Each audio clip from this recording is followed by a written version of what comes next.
Welcome everybody to this new show the TID show. इस show को लेके जो कॉन्सेप्ट हम लोगों ने स्टार्ट करा है, अभी हम लोग क्या करने वाले हैं, जो स्मॉल बिजनेसेस होते हैं या फिर ऐसे बिजनेसमैन जो अभी तक हसल करते हैं टू इंक्रीज देयर बिजनेस, जो अभी तक मिलियन डॉलर नहीं बन पाए हैं और उनका गोल भी नहीं है वो बनना। उनका सिंपल सा गोल है कि वो जो काम कर रहे हो उससे कॉमन लोगों की हेल्प हो पाए। तो उन लोगों को लेके आना और उनका एक्सपीरियंस आपके साथ शेयर करना। जो आज के हमारे गेस्ट हैं, that is doctor Neelu Singh. She is a naturopathic doctor, runs a naturopathic clinic. Also, she is a social activist. So yeah, let's go to the show.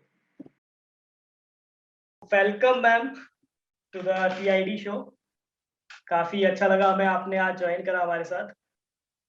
आप मुरादाबाद में नेचुरोपैथिक क्लिनिक, मेरे ख्याल से वन ऑफ द काइंड है, मतलब अकेले आपका ही है जहाँ तक मेरे को पता है जी, मुरादाबाद में। बिल्कुल, तो क्या आपका एक्सपीरियंस बिल्कुल। रहा अभी तक का और कैसे आप उसे रन कर रहे हो? Thank you very much Mayank ji, मुझे इनवाइट करने के लिए। एक्चुअली नेचुरोपैथी की अगर मैं बात करूं तो आई थिंक मुझे थोड़ा-सा चाइल्डहुड से इंटरेस्ट तो नहीं कह सकते, उस टाइम मुझे पता भी नहीं था व्हाट्स नेचुरोपैथी। बट मेरा जो डाइट शेड्यूल रहता था उसमें मुझे ये लगता था कि मैं हेल्दी ऑप्शंस ज़्यादा चूज़ करती थी। एक्सेप्ट ऑन जैसे बच्चे इधर-उधर की चीज़ें और ज़्यादा पसंद करते हैं, तो मेरा वैसा नहीं था। मेरे पेरेंट्स भी मुझसे बोलते थे कि भई इस तरह की चीज़ें चूज़ करोगे, इस तरह के हेल्दी डाइट लोगे, तो आप लाइफ लॉन्ग बहुत अच्छे रहोगे, आपका हेल्थ अच्छा रहेगा, आपका ब्रेन डेवलपमेंट अच्छा होगा। तो वो मेरे फैमिली का एटमॉस्फेयर भी कुछ इस तरह का था कि मेरी चॉइस, इंटरेस्ट मेरे उधर डेवलप होते चले गए। तो उस टाइम से इंटरेस्ट था, उसके बाद कुछ सर्कमस्टेंसेस ऐसे रहे कि मैं इस लाइन में अपनी डिग्री, अपना कोर्स वगैरह मैं कुछ नहीं कर पाई और मेरी मैरिज थोड़ा-सा जल्दी हो गई क्योंकि थोड़ा बैकग्राउंड मेरा ऐसा था, ठाकुर फैमिली से बिलॉन्ग करती हूँ मैं। तो हम लोगों में मैरेजेस इश्यू जल्दी है कि जल्दी कर देते हैं हुँ, पेरेंट्स। हुँ, हुँ। तो उस वजह से मैं सारी अपनी एजुकेशन इस लाइन में नहीं कर पाई। जो भी हुआ उसके बाद मैंने अपना स्कूल चलाया। First career was I was running my school okay. Earlier. तो उसके बाद मेरा इंटरेस्ट तो इसमें था ही, पहले से ही था और काफ़ी ये चीज़ मुझे अपनी तरफ अट्रैक्ट करती थी, खींचती थी और काफ़ी चीज़ें जो मुझे मेरी फिज़िकल डिसऑर्डर्स होते थे, उनको मैं अपने तरीके से हैंडल भी करती थी इसी तरह से। तो इसी तरह से मेरा मुरादाबाद में डॉक्टर रामा हैं, वो ओके। पहले वो नेचुरोपैथी क्लिनिक चलाया करते थे। I think you know very well. या। जी, जी, उनसे मिलना हुआ मेरा, मेरे हस्बैंड को भी कुछ डिसऑर्डर्स थे, तो हम दोनों लोग उनसे जाकर मिले और उनके यहाँ हमने अपना ट्रीटमेंट भी लिया, काफ़ी बेनिफिट मिला और बेनिफिट के साथ-साथ मुझे वो लाइन बहुत अच्छी लगी क्योंकि ऑलरेडी मेरा पहले से उसमें थोड़ा बहुत इंटरेस्ट था ही। तो जब मैंने वहाँ से इतने अच्छे मुझे बेनिफिट्स मिले, मेरे हस्बैंड भी काफ़ी ठीक हुए, मैं भी मुझे भी बेनिफिट्स मिले, तो वहीं से मेरा इंटरेस्ट और ज़्यादा उसमें क्रिएट हुआ। फिर मैंने डॉक्टर रामा से इस बारे में बात भी की कि क्या मैं अपना करियर इसमें बना सकती हूँ। उन्होंने मुझे बहुत सपोर्ट किया और बताया भी, इसकी सारी डिटेल्स उन्होंने बताई। तो उसके बाद फिर मैंने अभी वाईएनएस किया, एनडीडीवाई किया मैंने इसमें और उसके बाद से आज तक मैं अपने आप को किसी न किसी तरह से इसमें अपग्रेड करती रही और कुछ और छोटे-छोटे न्यूट्रिशन से रिलेटेड कोर्स भी मैंने किए। तो इस तरह से मैंने अपनी जर्नी स्टार्ट की और उसके बाद मैंने 2006 में अपना नेचुरोपैथी क्लिनिक स्टार्ट किया। तो इसके अंदर आपने भी बताया कि 2006 में भी आपने स्टार्ट करा था। तो जी, वहाँ जी। जो-जो आपका वहाँ अगर आप थोड़ा ज़्यादा एक्सपीरियंस दे पाओगे कि क्योंकि एक तरह से वो हमारे लिए अगर कुछ काम हम स्टार्ट करते हैं और वो फेलियर पे चला जाता है तो बहुत ज़्यादा सेटबैक हो जाता है, सब तरफ से। तो उसे आपने कैसे डील करा? अ, प्रॉब्लम्स तो आई और काफ़ी होपलेस भी फ़ील हुआ, ऐसा नहीं है।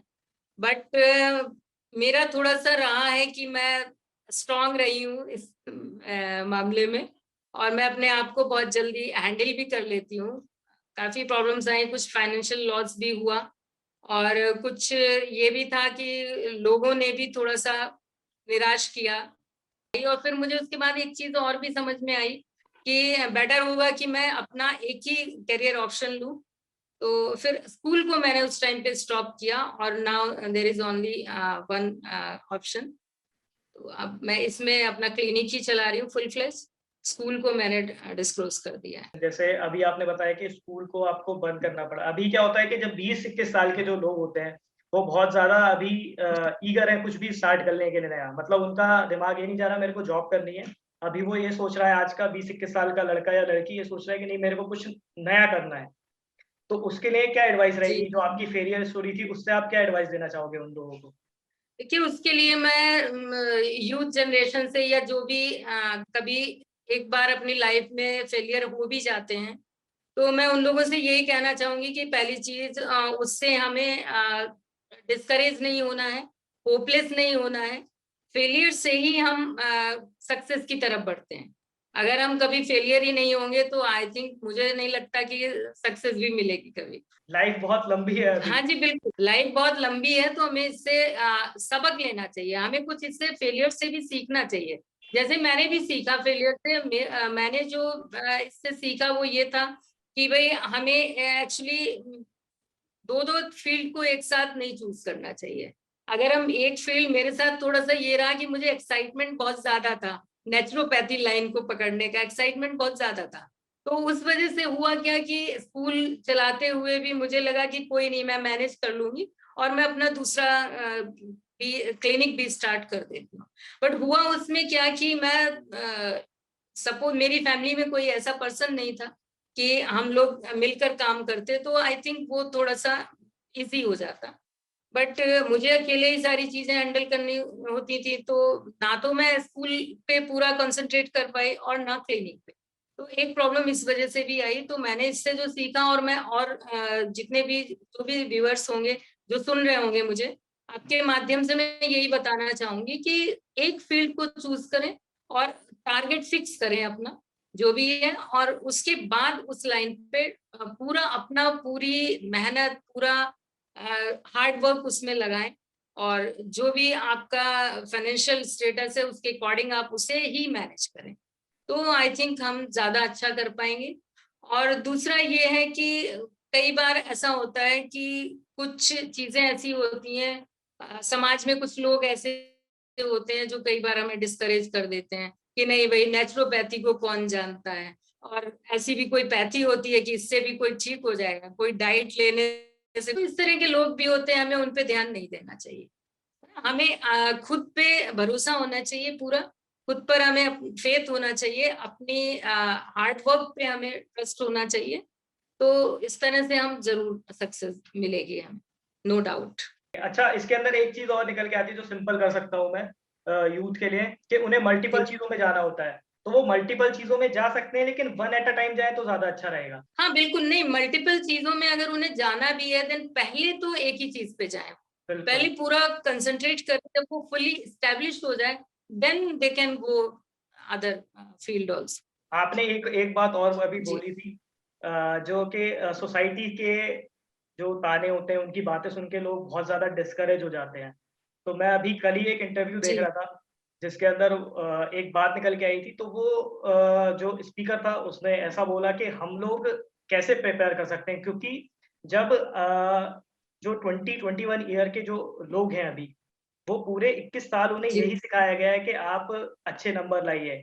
मतलब उन्हें जज करना खुद ही सिखाया गया है, तो वो एकदम से उस चीज़ को बदल नहीं सकते हम। तो वो धीरे-धीरे जैसे-जैसे वो एज में आगे बढ़ते जाएँगे, वो उन्हें पता चलेगा फिर कि क्या इन चीज़ों से ज़्यादा फ़र्क पड़ता नहीं है। बिल्कुल। और भी है देखिए मार्क्स लाना ही सब कुछ नहीं होता। बिल्कुल, है बिल्कुल। ना? इसमें आपने बहुत से देखे होंगे, बहुत से सेलिब्रिटीज़ भी देखे होंगे, बहुत से अपने सर्किल में आस-पास भी अपने ऐसे बच्चे देखे होंगे जो स्टडी वाइज़ तो बहुत अच्छा नहीं कर पाए। बट उन्होंने जो फ़ील्ड अपनी चूज़ की, चाहे वो स्पोर्ट्स हो, चाहे म्यूज़िक हो, व्हाटएवर इट इज़, तो उसमें उन्होंने बहुत अच्छा किया। और सेलिब्रिटीज़ में अगर मैं नाम लूँ तो आप अमिताभ बच्चन को देख लीजिए। बिल्कुल। उन्होंने एजुकेशन में, पढ़ाई में वो बहुत अच्छा परफ़ॉर्म नहीं कर पाते थे, जहाँ तक मुझे पता है।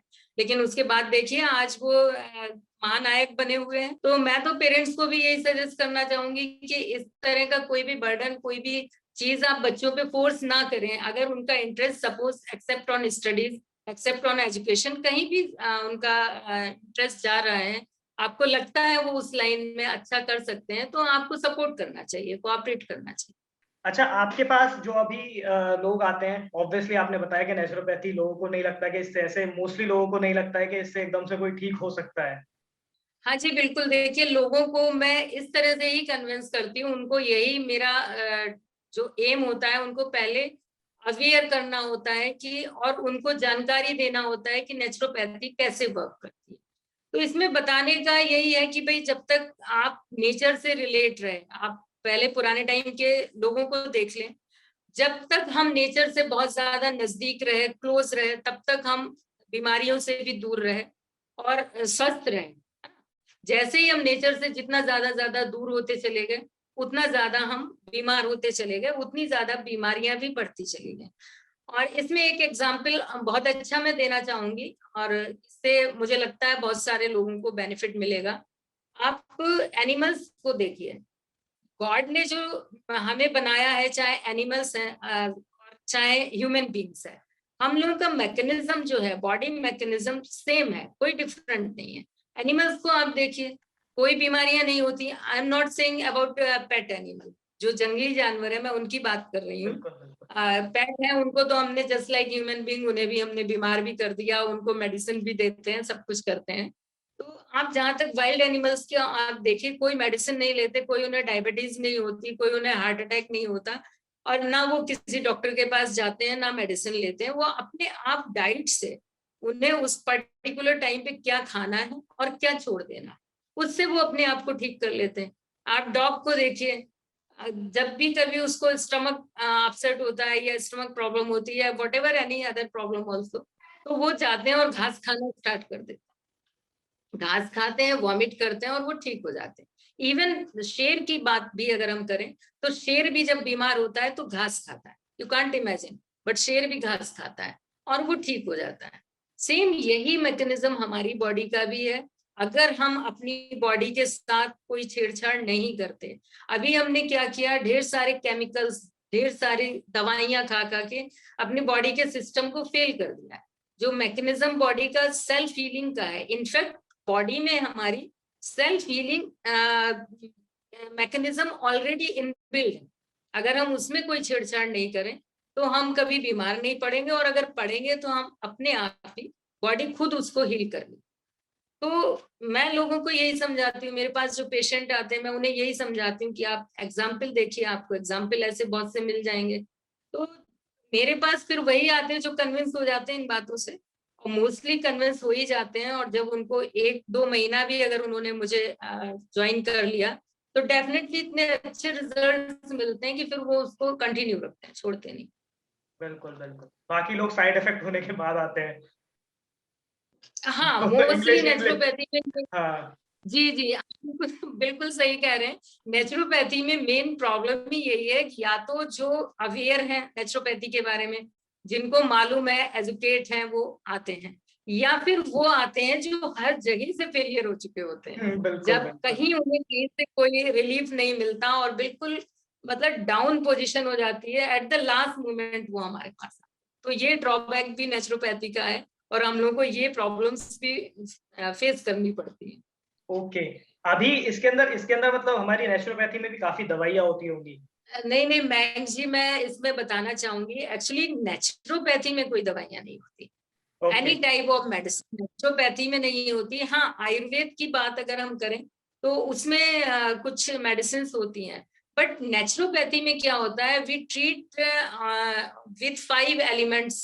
आपको पता होगा, हमारे जो 5 तत्व हैं जिनसे हमारी बॉडी बनी हुई है, आकाश, जलवायु, पृथ्वी, अग्नि। तो नेचुरोपैथी उन्हीं एलिमेंट्स से ट्रीट करती है अपने पेशेंट को। इसमें कोई मेडिसिन का रोल नहीं होता। कुछ थेरेपीज होती हैं और डाइट है, थेरेपीज हैं, प्लस योग, प्राणायाम है, मेडिटेशन है। हम लोग इससे ट्रीट करते हैं। थेरेपीज हमारी जैसे एक तो हमारे नेचुरोपैथी में होता है मड बाथ, अगर आपने सुना होगा। मड हुँ, हुँ, बाथ हुँ, होता हुँ। है, स्टीम बाथ होता है, सन बाथ है, एयर बाथ है ना? कुछ हमारे इस तरह के सेक होते हैं, जैसे ठंडा सेक है, गरम सेक है। तो इस टाइप की कुछ थेरेपीज होती हैं और बाकी मेन जो हम लोग इस पे करते हैं फोकस, डाइट पे, डाइट चेंज करते हैं। एक्चुअली नेचुरोपैथी को हम एक जस्ट लाइक कोई पैथी नहीं कह सकते, इट्स अ लाइफ स्टाइल, है ना। हम लोग क्या ओके। करते हैं नेचुरोपैथी में, बस आपका लाइफ स्टाइल चेंज करते हैं, कुछ भी मुश्किल नहीं है, इट्स वेरी इजी। तो दवाइयां नहीं होती है इसमें, किसी भी प्रकार की दवाइयों का, मेडिसिन का, कोई भी केमिकलाइज्ड चीज हम लोग यूज नहीं करते। इवन हम अपने क्लिनिक में मैं ब्यूटी ट्रीटमेंट्स भी देती हूँ। तो ब्यूटी ट्रीटमेंट्स में कोई फेस पे प्रॉब्लम है, पिगमेंटेशन है, या एक्ने प्रॉब्लम है, या स्किन ग्लो में आपको लगता है कि भाई स्किन ग्लो चाहिए, तो वो ट्रीटमेंट्स भी सारे हमारे होते हैं नेचुरल मेरे बॉडी एंड सोल क्लिनिक में। बट उसमें भी हम कोई भी मार्केट प्रोडक्ट, कोई भी केमिकलाइज चीज यूज नहीं करते हैं, ओनली नेचुरल थिंग्स। जैसे आपका सीड्स हो गया, या हम्म। नेचुरल ऑयल हो गए, ऑर्गेनिक सीड्स ऑयल्स, या आपके नट्स हैं, वेजिटेबल्स हैं, फ्रूट जूसेस हैं, हम लोग इन्हीं से ट्रीट करते हैं। तो बेसिकली एक क्वेश्चन निकल के आता है इससे भी कि अगर हम लोग जो नॉर्मल, जैसे हमारे नॉर्मल फेस वॉशेस जो आते हैं आजकल, फिर सोप्स आते हैं, तो उसके अंदर भी केमिकल्स होते ही हैं, तो वो शॉर्ट टर्म नहीं तो लॉन्ग टर्म में तो इफेक्ट करते ही हैं वो भी, तो हाँ उसके लिए। बिल्कुल, दे आर, हाँ। या they are very harmful actually. आपको अगर मैं बताऊं, मैं खुद भी कोई बॉडी वॉश या कोई फेस वॉश मार्केट का कोई भी यूज नहीं करती हूँ, मैं अपने ओन प्रोडक्ट खुद प्रिपेयर करती हूँ, और सारे नेचुरल ही होते हैं, और सारे हमारे किचन में। एक्चुअली नेचुरोपैथी में आप ये कह सकते हैं कि किचन ही हमारा हॉस्पिटल होता है, और किचन ही हमारा ब्यूटी पार्लर होता है। ओके। तो ये एक बहुत अच्छी चीज है, हम लोगों को कहीं बाहर से कुछ लाने की जरूरत ही नहीं, सब कुछ हमारे किचन में अवेलेबल है। चाहे हमें अपने ब्यूटी के लिए यूज करना है, या हमें अपनी बॉडी को हील करना है। तो इसके अंदर जैसे अभी आपने बताया आप प्रोडक्ट्स खुद बनाते हो, अभी आजकल लोग बहुत ज्यादा ऑर्गेनिक की साइड जा रहे हैं, तो अगर किसी को आपसे प्रोडक्ट चाहिए हो तो आपका कुछ ऐसा बिजनेस मॉडल चल रहा है अभी नेक्स्ट, कि हाँ आप वो प्रोडक्ट्स भी सेल करना थोड़ा स्टार्ट करो ताकि और लोगों को भी मिल पाए वो? हाँ जी बिल्कुल, ये I am thinking about it, but अभी स्टार्ट नहीं हुआ है। इसमें हम लोगों ने सोचा हुआ है कि ऑन ऑर्डर, जब ऑर्डर आएगा उसके हम्म। बाद ही हम प्रिपेयर करके दे सकते हैं। अगर पहले से कोई ऑर्डर कर देता है तो हम उसको कर सकते हैं, ऐसा कुछ नहीं है। और ये हमारी प्लानिंग में है, आगे इसको करना है, ओके। लोगों तक ज्यादा से ज्यादा बेनिफिट लोगों को इसका मिले, मैं ये चाहूंगी। नेचुरोपैथी में जो मेरे जाने का मेन एम था, सिर्फ ओनली पैसा कमाना नहीं था, फाइनेंशियल पॉइंट ऑफ व्यू से मैं इसमें नहीं गई थी। मेरा थोड़ा सा ये भी था कि मैं लोगों को अवेयर कर सकूं कि उन्हें दवाइयों से कितना नुकसान होता है और कितने उसके साइड इफेक्ट्स हैं। अगर आपने सपोज एक बार किसी भी एक प्रॉब्लम के लिए एक टेबलेट भी आपने ले ली, तो आपको नहीं पता लॉन्ग टर्म में जाके वो एक टेबलेट आपको कितना नुकसान पहुंचाने और कितनी बीमारियां आपको देने वाली है, आपको पता भी नहीं होगा। लॉन्ग टर्म में जाके जब बीमारी हमें कोई हो जाती है, और होती ही है, तो हमें ये कहीं हम सोच भी नहीं पाते कि दैट टाइम हमने वो मेडिसिन ली थी, तो उसकी वजह से हमें ये प्रॉब्लम। क्योंकि हम लोग ये जी मैं, सोचते हैं कि हमने अच्छा कल क्या खाया था उसकी वजह से ये बीमारी हो रही है, हमें ये नहीं पता होता वो पहले से पायला होता हुआ आ रहा है। और जहां तक एलोपैथी की बात करें, आप देखिए, मैं उसको बुरा नहीं कह रही, हमें इमरजेंसी के लिए और इमीडिएट रिलीफ के लिए allopathy is very good pathy, no doubt. But आप देखें, इतने बड़े बड़े हमारे शहर में देख लें, आप हमारे देश में देख लें, इतने बड़े बड़े 5 स्टार हॉस्पिटल्स, है ना, आज खुले हुए हैं, इतनी मेडिकल फैसिलिटीज होने के बावजूद भी आपको नहीं लगता कि सारे लोग फिट होने चाहिए थे, सारे लोग हेल्दी होने चाहिए थे, है ना। But obviously obviously. कहीं भी हमें ऐसा देखने को नहीं मिलता, बल्कि मुझे ये लगता है कि और ज्यादा अनहेल्दी हो गए हैं, और ज्यादा डिजीज बढ़ गई है, एक से एक। जो डिजीज हमने कभी पहले सुनी भी नहीं होंगी, वो कोरोना आपने पहले कभी नहीं सुना होगा अपनी लाइफ में, आपने बचपन में ऐसी कोई चीजें नहीं देखी होंगी जो अब आप देख रहे हैं। तो अगर एलोपैथी में ऐसा होता कि हम किसी भी डिजीज को क्योर कर सकते और बॉडी को हील कर सकते, तो आई थिंक सब लोग हम फिट होते, हेल्दी होते, बट ऐसा नहीं है। हाँ, नेचुरोपैथी में ऐसा जरूर है कि अगर आपने इस पैथी को फॉलो कर लिया, ये जस्ट लाइक लाइफ स्टाइल है, अगर आप इस लाइफ स्टाइल में चले गए, तो आई एम श्योर आप कभी बीमार पड़ेंगे ही नहीं। पहली चीज तो मैं ये गारंटी ले रही हूँ कि अगर आपने इस लाइफ स्टाइल को, नेचुरोपैथी को फॉलो कर लिया, तो आप कभी फॉरएवर बीमार नहीं पड़ेंगे। और सपोज कभी हल्का छोटी मोटी कोई प्रॉब्लम हो भी गई, जुकाम खांसी इस तरह से कुछ हो भी गया, तो बहुत जल्दी विद इन डे आप अपने आप को क्योर कर सकते हैं। तो लोगों का एक ये मिथ भी है नेचुरोपैथी के बारे में, आपने भी सुना होगा कि इट टेक्स टाइम, बहुत लंबा टाइम लगता है नेचुरोपैथी में अगर जाएं, रिकवर होने में, ठीक होने में बहुत लंबा टाइम लगता है। लेकिन ये ओनली मिथ है, कुछ भी नहीं है, बहुत जल्दी हम रिकवर हो सकते हैं। अगर आपके सर में दर्द हो रहा है, आप विद इन आवर रिलीफ महसूस कर सकते हैं विद इन नेचुरोपैथी। या स्टमक प्रॉब्लम है, वट एवर इट इज, बहुत जल्दी इमीडिएट रिलीफ होता है। बट उसको आपको करना होगा। नेचुरोपैथी में सबसे बड़ा ड्रॉबैक ये भी है कि आपको स्वयं ही करना होगा। ऐसा नहीं कि आपने गोली उठाई, निगल ली और आप ठीक हो। जो भी थेरेपी लेनी है या कोई भी ट्रीटमेंट नेचुरोपैथी का लेना है, तो आपको इन्वॉल्व होना पड़ेगा। योग करना है तो योग आपको करना पड़ेगा। ऐसा नहीं हो सकता योग मैं कर दूं, नेचुरोपैथी डॉक्टर आपके लिए कर दे या कोई और कर दे, वो पॉसिबल नहीं है, वो आपको करना होगा। बस ये चीज आप कह सकते हैं। मैं वही बोल रहा था कि लोग इसलिए इजी वे आउट लेते हैं कि वहां उन्हें मेहनत नहीं करनी पड़ रही है, मतलब अपनी बॉडी के साथ, इसलिए वो क्या करते हैं कि एक गोली खाऊंगा मेरा सर दर्द ठीक हो जाएगा, तो वो उसके रूट्स तक तो जा ही नहीं रहे उस चीज को। जी जी बिल्कुल वही है ना, आयोडेक्स मलिए काम पे चलिए एग्जैक्टली वो चीज रहती है। अभी इसके अंदर हमारा एक और पॉइंट आता है कि जैसे अगर कोई भी स्टार्ट कर रहा है अपना कोई भी काम, बिजनेस स्टार्ट कर रहा है या कोई भी काम करना स्टार्ट करता है छोटी एज में, मतलब वही 21-22 की एज में अगर वो स्टार्ट करता है, तो उसे सबसे पहले इंटरेस्ट भी देखना चाहिए मेरे ख्याल से। वरना अगर बिना इंटरेस्ट के वो चीज करेगा, जैसे आपने बताया कि नेचुरोपैथी को आप एज अ फाइनेंशियल नहीं देख रहे हो, क्योंकि फाइनेंशियल अगर नहीं भी आएगा तो इंटरेस्ट होगा तो आपको मोटिवेशन मिलता रहेगा आगे जाने का उस चीज के अंदर। बिल्कुल बिल्कुल नहीं, देखिए not only in naturopathy, interest तो आई थिंक कोई भी फील्ड आप चूज कर रहे हैं तो इंटरेस्ट तो होना ही होना चाहिए। अगर इंटरेस्ट नहीं है तो कभी ना कभी थोड़े दिन बाद आप बोर हो जाएंगे। जैसे मेरा भी था, मैं फेलियर भी हुई इसमें। 2006 में मैंने अपना स्टार्ट किया था, तो उसमें फेलियर भी हुई, बट फिर भी मैं होपलेस नहीं हुई और फिर भी मेरा ये बना रहा कि नहीं, मुझे करना है, इस लाइन में जाना ही है, इसको फॉर एवर के लिए खत्म नहीं करना। तो इंटरेस्ट था इसीलिए मैं ऐसा कर पाई, अदरवाइज पॉसिबल ही नहीं था। तो यंग जनरेशन से, यूथ से मैं आज यही कहना चाहूंगी कि इंटरेस्ट जहां पर हो वहीं अपना करियर ऑप्शन चूज करें, तो उनके लिए ज्यादा अच्छा रहेगा। हार्ड वर्क भी वो तभी कर पाएंगे, otherwise they feel bore after some time. बिल्कुल, क्योंकि अभी आजकल क्या हो गया, इंटरनेट पे बहुत बड़े बड़े सक्सेसफुल लोगों की सबका इंटरव्यूज पड़ा हुआ है, और वो लोग उसी चीज से उसी चीज को अपने आप से कंपेयर करते हैं, और वो सोचते हैं नहीं मेरे को अगर सक्सेस तभी मिलेगी जब मैं $1 बिलियन कमा पाऊंगा। बट सक्सेस वो होती नहीं है मेरे ख्याल से। जो आप अगर जी सक्सेस देखोगे, जैसे आपके अगर मैं पर्सपेक्टिव से देखूं तो सक्सेस ये है कि जो मैं काम कर रहा हूँ उससे कितना चेंज आ पा रहा है, तो वो चीज वो लोग देखते ही नहीं है अभी।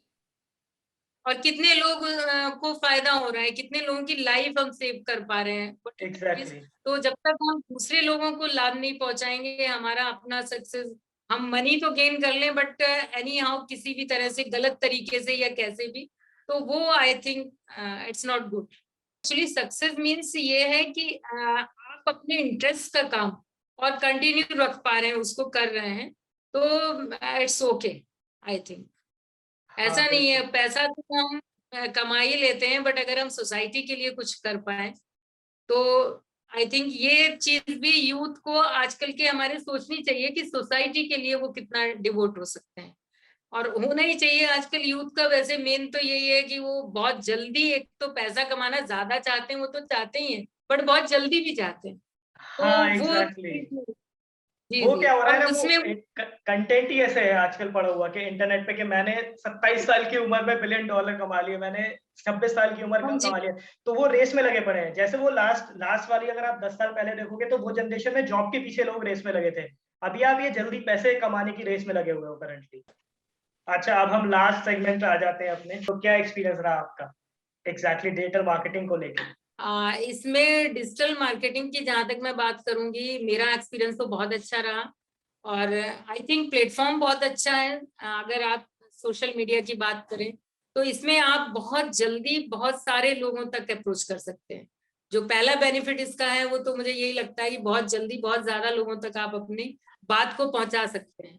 और दूसरी चीज ये भी है कि चीप एंड बेस्ट भी कह सकते हैं हम। एडवर्टीजमेंट में बहुत बहुत सारी चीजों पे जाते हैं, बोर्ड्स बनवाते हैं, फ्लैक्स बनवाते हैं, या और भी बहुत सारे तरीके हैं जिन पे हम खर्चा करते हैं, बट उससे कई बार हमें इतना बेनिफिट नहीं मिलता।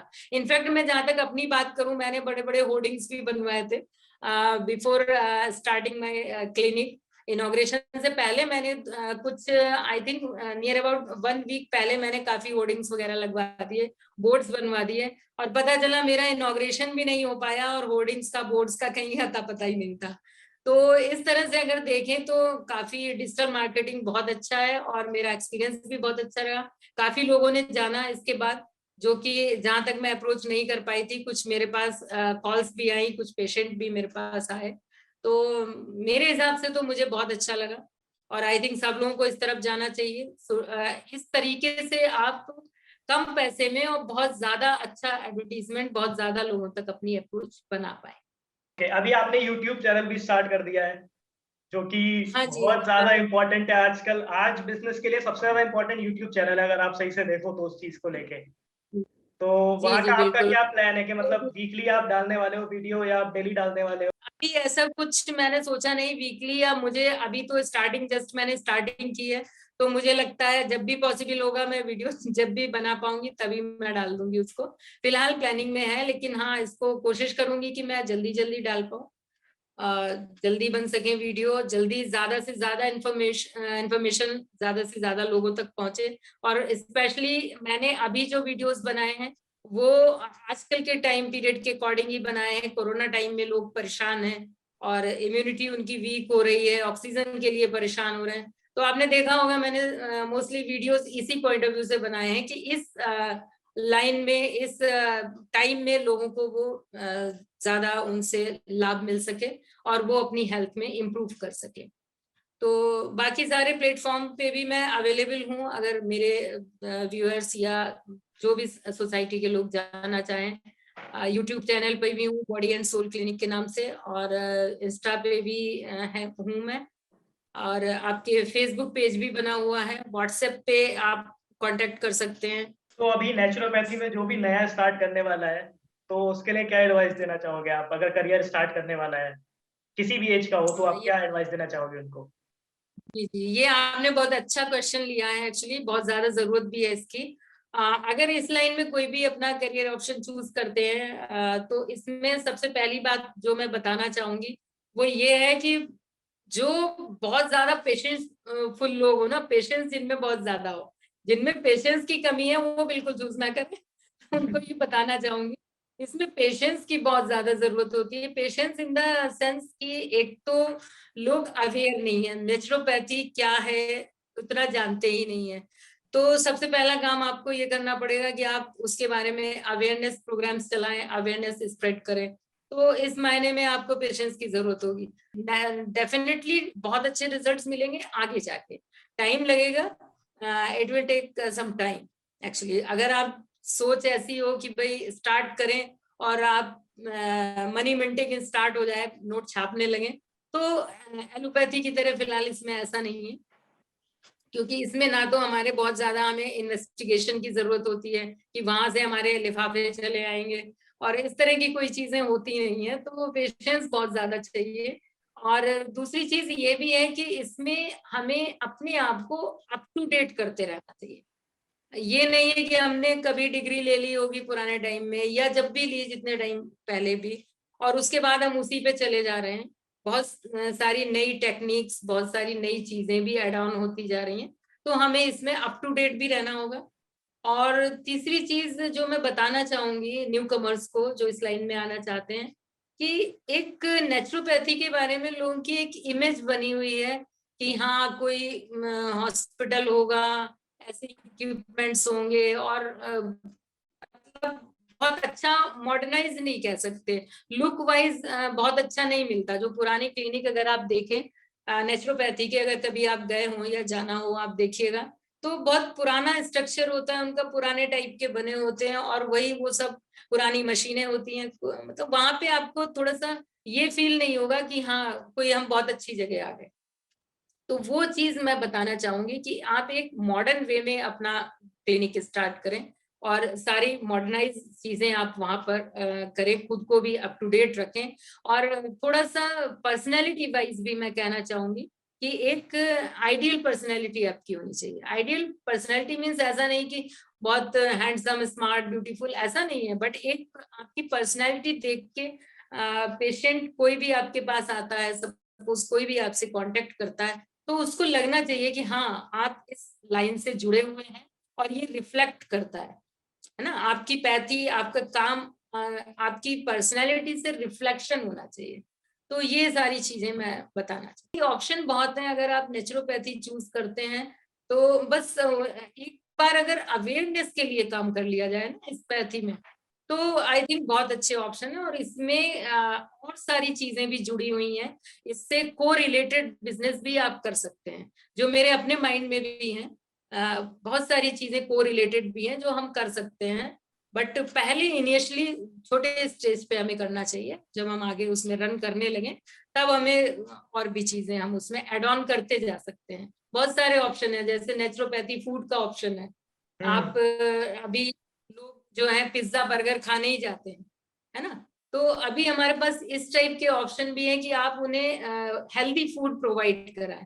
प्रोवाइड होंगे, अगर आपको सपोज बर्गर की जगह में कोई एक अच्छा सा हेल्दी फूड आपको प्रोवाइड कराती हूँ, तो डेफिनेटली आप एक बार उस तरफ जाना चाहेंगे। बट जब कोई ऑप्शन ही नहीं है तो कहाँ जाएंगे, है ना। तो इस टाइप के भी को रिलेटेड बिजनेस भी इसमें बहुत सारे हो सकते हैं। आप ऑनलाइन डिलीवर करा सकते हैं, आप अपना कोई रेस्टोरेंट भी इस तरह का खोल सकते हैं। हालांकि ये मैंने बता दिया, लोग इसको आगे जाके अपने आपने मैं आपने अभी नहीं ले बिजनेस बिजनेस बिजनेस पाई। मॉडल आपने बिजनेस मॉडल रिवील कर दिया काफी लोगों के लिए। हाँ नहीं, ये बैंक जी ये मेरे साथ हो चुका है। इनफैक्ट मैंने जो स्कूल की स्टार्टिंग की थी, तो मैंने प्ले वे मेथड स्टार्ट किया था। उसमें मैंने ऑप्शन ये रखा था कि अप टू 5th क्लास कोई भी बच्चा बैग लेकर नहीं आएगा। उसके जो भी कोर्स होगा, जो भी बुक्स होंगी, वो स्कूल में ही ऑलरेडी रहेंगी, और अपना टिफिन लेकर आएगा। बल्कि इवन शायद हमने टिफिन भी नहीं किया था, उसमें टिफिन भी ऑलरेडी सारा हम स्कूल से प्रोवाइड करते थे। और सारी उसकी स्टडीज हम स्कूल में कराते थे, नो होमवर्क, नथिंग। घर में पेरेंट्स का कोई हेडेक नहीं था। और उसमें हमने एक चीज और ये की थी कि वीकली हम उन्हें नोट्स भेजते थे पेरेंट्स को कि ये सिलेबस हमने करा दिया है, आप अपने बच्चे को चेक कर लें, उसको हमने कराया है, नॉलेज है या नहीं है। तो वो सारा हम भेजते थे। तो लेकिन पेरेंट्स को ये लगता था कि अच्छा बुक्स तो हमने खरीदी और रख ली मैम ने, स्कूल में रख ली है। तो वो जो प्ले वे मेथड था, मैं उसमें सक्सेस नहीं हो पाई, क्योंकि एक्चुअली मैं आपको बताऊं, स्कूल भी मैंने रेंटेड बिल्डिंग में स्टार्ट किया था, देन मैंने अपनी बिल्डिंग में उसको शिफ्ट कर दिया था। विद इन 4 years मैंने उसको अपनी बिल्डिंग में शिफ्ट कर दिया। तो लोगों को ये लगा, उस टाइम उन्होंने बहुत पैनिक क्रिएट किया कि नहीं साहब ऐसे कैसे, और हम कैसे पढ़ाएंगे, हम क्या करेंगे। जब मोस्टली लोगों का पैनिक हुआ, ज्यादा लोगों की मेजोरिटी ये आ गई कि नहीं भाई हमें ये फॉलो नहीं करना है, देन मैंने उनको रिटर्न कर दिया। बट उसके बाद क्या हुआ, अगर आपने देखा होगा, प्ले वे मेथड सारे स्कूल्स ने अडॉप्ट कर सारे दिया। सारे स्कूल्स वही कर रहे हैं अभी। जी नाम नहीं लेना चाहूंगी, हाँ हाँ, बट वो बिल्कुल प्ले वे बिल्कुल। ज्यादाबाद में अगर कोई लाया था तो मैं ही लाई थी। बट अब इसी तरह मैंने अभी ये बिजनेस ऑप्शन दे दिया है, मे बी पॉसिबल, पता नहीं मैं कर पाऊँ नहीं, बट मुझे फिर भी अच्छा लगेगा कोई भी नहीं, अगर खुलता होता है कोई, है। अगर दूसरा भी स्टार्ट करता है तो हेल्दी बना रहा है लोगों को वो, बट वो उसमें कुछ हाँ एडल्ट्रेशन ना कंपटीशन, करे तब। बिल्कुल नहीं, अगर कंपटीशन होता है तो हम और हेल्दी कर पाते हैं और बिजनेस को बिल्कुल अच्छा कर पाते हैं। बिल्कुल देयर इज नो प्रॉब्लम, अगर कोई करता है तो मुझे ऐसी कोई समस्या नहीं होगी। बिल्कुल। जी ठीक है मैम, थैंक यू आने के लिए टीआईडी शो पे। काफी अच्छा लगा आपसे बात करके, आपके एक्सपीरियंस शेयर करके। और आप जैसे लोगों की स्टोरी जाएगी बाहर, तभी जो लोग बिजनेस स्टार्ट करने वाले हैं ना, उन्हें पता रहेगा कि ये लॉन्ग टर्म का गेम होता है। मतलब एकदम से कोई अमीर नहीं बनता है, एकदम से पैसे नहीं आते हैं, तो वो जिंदगी भर बिल्कुल। चलना पड़ता है उसके साथ। नहीं मुझे भी अच्छा लगा आपसे बात करके, और मैं चाहूंगी इस हमारे इस बातचीत से, इस इंटरव्यू से ज्यादा लोगों को फायदा हो। बिल्कुल जिन्हें करियर चूज करना है उन्हें भी, और जिन्हें अपने आप को ठीक करना है, हेल्दी करना है, उन्हें भी। तो हमारा टारगेट तो यही है, आई थिंक हम बिल्कुल इसमें सक्सेस होंगे। बिल्कुल ma'am. Thank you very thank you ma'am.